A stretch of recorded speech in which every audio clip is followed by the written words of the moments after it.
Since 2011, American Giant has been making everyday clothing with extraordinary effort. Not in far-off factories, but right here in the USA. We obsess over fabrics, fit, and details, because if you're going to wear it every day, it should feel great and last for years. From the cut of a hoodie to the finishing of a seam, nothing is overlooked. Our supply chain is tight-knit and local, which means less crisscrossing the country and more care in every step. The result is durable clothing, t-shirts, hoodies, sweatpants, and denim that become part of your life season after season. This isn't fast fashion, it's clothing made with purpose by people who care as much about how it's made as how it fits. Get 20% off your first order with code STAPLE20 at American-Giant.com. That's 20% off your first order at American-Giant.com with code STAPLE20.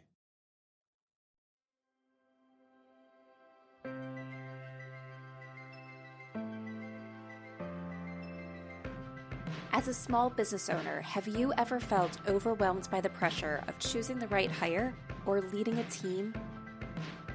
Or have you ever found yourself tolerating a bad hire because you fear trying and failing again as you repeat the hiring process? If so, you're not alone, and you are in the right place. Welcome to the Growing Your Team podcast. The Growing Your Team podcast teaches business owners like you to expand your unique business by teaching you to master the hiring and team management process. Hiring and managing a team does not have to be a challenge. You just have to learn to do it right. And the Growing Your Team podcast teaches you how to become a confident leader who hires right every single time. Now, let's jump into the show where each episode you will learn tips on how to identify what type of help you need on your team, how to source amazing candidates, how to conduct interviews that lead you to your ideal team member, how to onboard successfully, and how to lead every person in your business so you have a team of rock stars who you are happy to pay every single paycheck. So let's jump in and teach you how to hire like a pro. Hello, Jamie Van Cuyk here, and welcome back to the Growing Your Team podcast. Last week, we started talking about the 4 signs that it's time to hire in your business. This could be a sign that it's time to hire your very first team member, or that it's time for you to hire your next team member, whether that's your second, your 5th, your 10th, your 20th, or even your 100th. These are signs that are often missed in businesses because we're too busy doing the day-to-day. We're in our business, we're checking things off the to-do list, and we forget to step back and look at what's really going on and what is really causing the problems or the stress that we're feeling. And sometimes the cause of those problems is because we don't have enough hands in our business. We don't have enough man hours in our business. So we're diving into the 4 signs that it is time to hire. Last week, we talked about sign number 1, which is you're at capacity. You're saying no to your idea clients. And even at times, this could be that you have a wait list that's working against you versus working for you. So now let's talk about sign number 2. The second sign that it's time to hire for your business is that you're losing customers. And this is typically because you have poor customer service. Now, this can sometimes be a tough one for you to see because a lot of times when you think customer service, you think that maybe you're getting a lot of complaints or that you're sitting there and saying, well, I don't even have a customer service team. We don't deal with people in that way. So therefore, this is not something for me. But every business has customer service. Customer service is how you interact with your clients. It's how you respond to your clients. It's how your clients feel. If you're product-based, it is getting your connections, your retailers, or the individual consumer, what they want, when they want it, and being able to communicate with them properly and timely. So let's look at a few examples of what poor customer service means in a business that can lead to you losing customers. So the first thing is poor customer service can be response times. This can be how long it takes you to respond to a phone call, how long it takes you to respond to an email, or how long it's taking you to deliver what you told your clients that you were going to deliver. So it could be when you started your business, you had really fast response times because you didn't have a whole lot of clients. So when client work came up, you were able to get things done immediately. But now you're busy. Now you get off the phone or you get off a meeting with one client and you're jumping on another meeting with another client. So you can't immediately get things out to your clients, and getting stuff done for them gets added to the to-do list. But now comes a point where the client is always feeling like things are coming late. Or you're starting every email with, "Oh, thank you for your patience. It's a crazy week. I am now able to get this to you." Or, "So sorry, I know I said I would send this on Tuesday, but here it is, and it's Thursday." The clients notice this. The clients notice when responses become longer than expected. And sometimes that expectation is what we set because we specifically tell our clients, "You will get a response from me by X. I will deliver this by this date. This is what you can expect because I'm telling you." Sometimes we even do welcome packets for our clients that we're going to be working with for long periods of time. And in that welcome pack, we tell them, "I will respond to your emails within one business day. I will respond to this within this amount of time. After a kickoff call, you will have deliverables by this." And we give it to them in writing. So it's not just what they expect, it's that what we are telling them. And then the other thing is just reasonable timelines. So when we talk about losing customers due to poor customer service, we're not talking about those people that think that when they email you, they are the only person that matters, the only thing that matters, and you're going to respond immediately. That's not what we're talking here. We're talking about reasonable response times. So when you start falling out of those reasonable response times, even if you've never actually set a response time with them, they start to feel that. They see that. If they always have to email you on Monday and not get a response until Friday, they feel that. And when they feel that, they don't feel valued. They don't feel cared for as a customer. They see that you're always busy. And they start thinking, "Why am I going to continue working with someone who seems like they don't really want to work for me?" So what happens? They take their business elsewhere. This could be that when their contract comes to an end, they say, "Thanks, I'm not renewing." Or you run a business where they wouldn't renew right away, but next time they're in need for your service, they don't come back. They go elsewhere. Or even worse, they don't refer you. And sometimes they explicitly tell people, "Yeah, while they produce a lot of great stuff, they're not great to work with. Here was my experience." It could also be that they end their contract. So they take advantage of that exit clause, that cancellation notice, and they say, "This was great, but I'm not really feeling valued, so therefore I'm going to end before the end." So you lose out on that revenue that you thought you were getting. So you want to make sure that your customers feel valued. Once again, we're not talking about the people that are super demanding, that expect responses right away, but the people that expect reasonable response times. But let's look at this another way.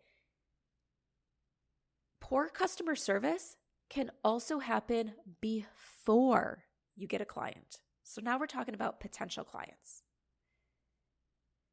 Think of it like this. Someone reaches out to you to inquire about your service. You don't have time to respond to them. You don't call them back.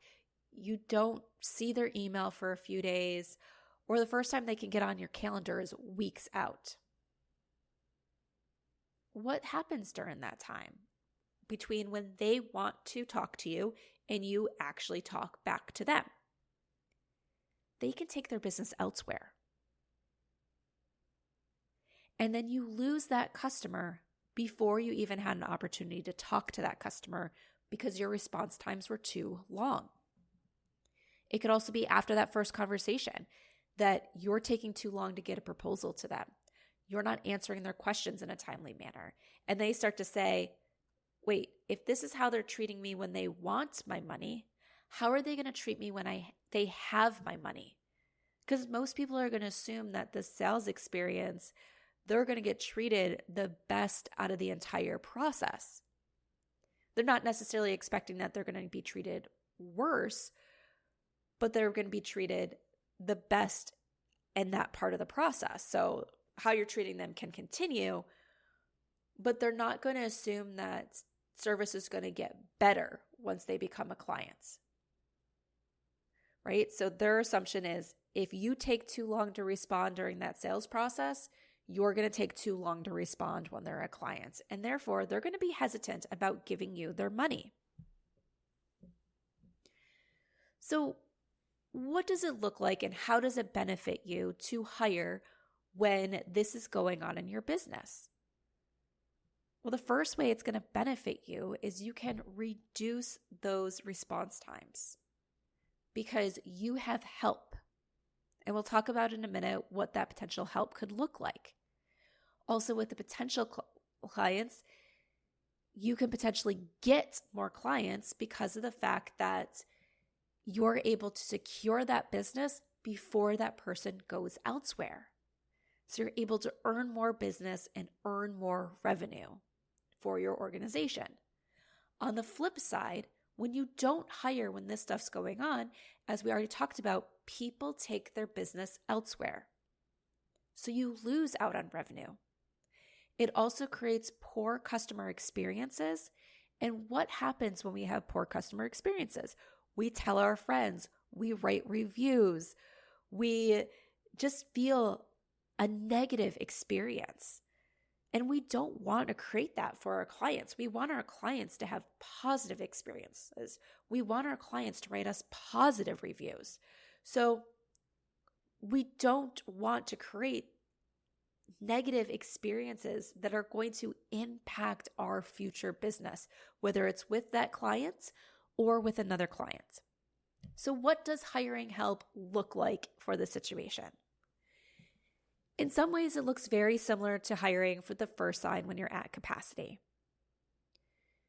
You can hire someone that's going to directly help you respond to these messages, to your clients, help get out client deliverables in a certain time frame.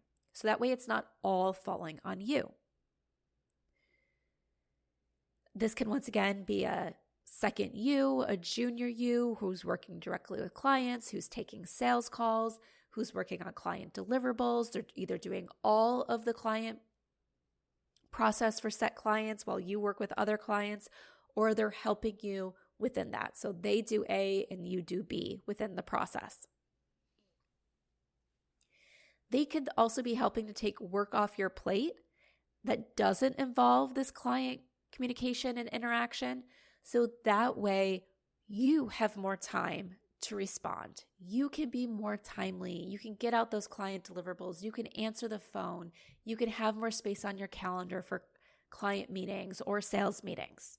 So they can help you get that time that is needed in your business to be more responsive, to be more timely with deliverables in your business. So I want to give you an example of what this looks like. So the one is a personal example from me, and I was actually the customer. I was working with a business, and it's actually a business that I love. I actually still refer people to them. So luckily, because I really know this business, it didn't damage the relationship overall, but I wasn't happy as a customer. I started feeling like I didn't matter.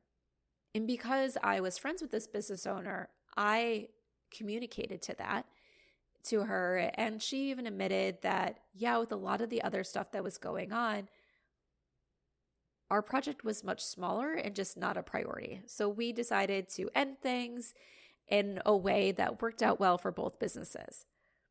But it was because of that response time, I didn't feel valued.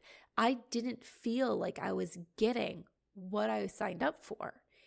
And like I said, luckily for this, it didn't damage the business moving forward in terms of like giving referrals to her or, being business friends, but it did make me pull my business from her organization. So she didn't get any of that additional revenue for having me as a customer at that time.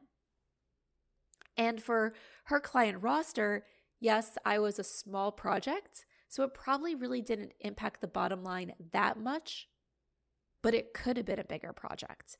It could be one of those things that maybe if, I didn't know her personally, I'd be hesitant to go back to her when I do have a big project. Now, let me give you an example of the losing customers before you have it. Let's talk about the world of real estate. There are some people that have a realtor that they know, like, and trust. So no matter what, they're going to that person to help them when they have real estate needs.